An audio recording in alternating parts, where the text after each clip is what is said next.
సంగారెడ్డి జిల్లా సదాశివపేట రైతుల్ని దళారులు నట్టేట ముంచుతున్నారు. పత్తి రైతుల్ని ప్రైవేట్ దళారులు దగా చేస్తున్నారు. రైతాంగాన్ని నిండా ఉంచుతున్న అధికారులు చోద్యం చూస్తున్నారని అన్నదాతలు ఆగ్రహం వ్యక్తం చేస్తున్నారు. 6 కాలం శ్రమించి పండించిన బంగారం లాంటి పంటను మార్కెట్ తీసుకొస్తే దళారులంతా కుమ్మక్కై అతి తక్కువ ధరకు కొనుగోలు చేస్తున్నారని వారు వాపోయారు. క్వింటాల్ పత్తికి 6,000 కూడా పెట్టడం లేదని అన్నదాతలు ఆవేదన వ్యక్తం చేస్తున్నారు.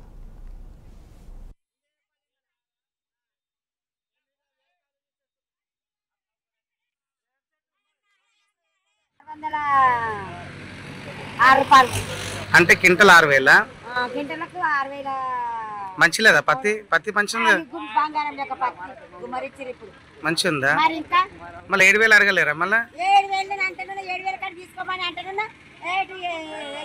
అగో గసంటి పత్తి కాగో గట్ల గసంటి దాని చెప్పారు చెప్పు. మేము మంచి పత్తి తెచ్చినాం. మేము రైతులంతా మేము మునిగిపోతున్నాం. మేము మమ్మల్ని చంపేస్తున్నారు. చంపుక తింటున్నారు. మేము ఏమి అబ్బా సబ్బా ఇట్లా ఆడ మునిగిన మాట ఈడ మునుగుతున్నాం. మాకేమైనా సుఖమున్నది? చెమట కారి కారి కారి కారి మునిగిపోతున్నాం.